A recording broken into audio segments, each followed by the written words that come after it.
So June 11 to July 19th, 2026, Toronto and Vancouver. The FIFA World Cup is finally coming to Canada. It's going to be huge. It's going to be absolutely massive. But today, we're pulling apart a stack of documents that suggests, for a very specific group of people, the soccer matches might actually be the secondary reason for the trip. It does sound a bit counterintuitive, I know. But we're looking at a strategy proposed by the Black Bear Canadian Immigration Consulting. Okay. And we've cross-referenced it with the official Government of Canada travel regulations. And the headline here seems to be Strategic Reconnaissance, which I have to say sounds very cool. A bit like a spy movie. It does, yeah.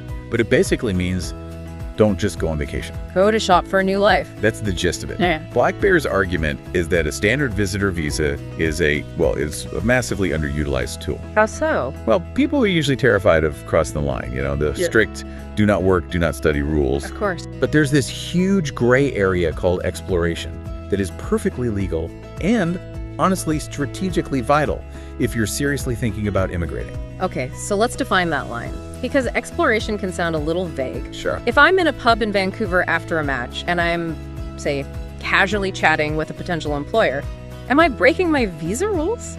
Not if you're just gathering information. That's the critical distinction. You cannot enter the labor market and you can't enroll in a program. But you can do the on-the-ground research. Exactly. Black Bear calls themselves pathway designers, and they suggest using those downtime weeks between matches to, say, tour university campuses or check out private schools. Right, and that connects to the PGWP, the Post-Graduation Work Permit. We see that acronym everywhere. Yeah. Why is being there in person so important for that? Because the PGWP is basically the golden ticket. It lets international students work in Canada after they graduate, which is a major step towards permanent residence. But it's a huge financial commitment. Being there lets you sit down with admissions advisors and actually map out the return on investment. Can you afford the tuition and the Vancouver cost of living? You can't get that nuance from a PDF back home. So you're essentially stress testing your whole migration plan before you've even packed a box. And this applies even more so for entrepreneurs. If you're looking at the Start a Visa program or one of the provincial nominee streams, you have to prove a business case. A solid one. And it's pretty hard to assess a business environment or a neighborhood vibe from halfway across the world. Impossible, really. Yeah. So if you're in Toronto for the quarterfinals, you use the off days to check out real estate, walk different neighborhoods, meet with local business consultants. You turn a leisure trip into a feasibility study. You've got it. Okay, but we have to talk about the logistics. Because I've seen forums buzzing about a World Cup visa. Yes. People seem to think that just because they have a match ticket, all the red tape just vanishes. We need to just kill that myth right now.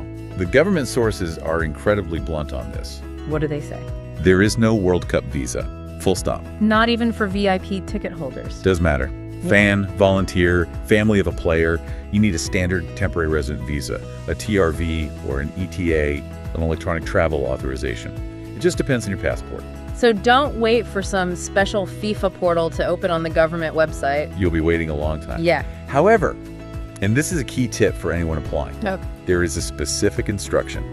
When you apply for your visitor visa, in the free text box, under purpose of visit or background question, Yes. you should type FIFA World Cup 26. And that, fast tracks the application? No. And please don't let any consultant tell you it guarantees approval. It does not. So what's the point? It's just for internal tracking. Yeah. But it gives your application context. It explains to the officer why you're coming now, which helps establish your intent is genuine. Which brings us to the risks. Because Black Bear is pretty heavy on the warnings about refusals. They have to be. The rejection rate for visitor visas can be surprisingly high. The officers are always looking for weak ties to the home country. Meaning they think you might try to overstay illegally. Precisely. So having a return flight isn't always enough. You need solid financial documents, proof you have a job or assets to return to. And watch out for scams. Absolutely. If any consultant guarantees you a visa because of the World Cup, run. That's fraud. So pulling this all together, the value proposition from Black Bear is about preparation. You start now, you get the legal entry sorted, and you use the trip to actually build a roadmap for your future.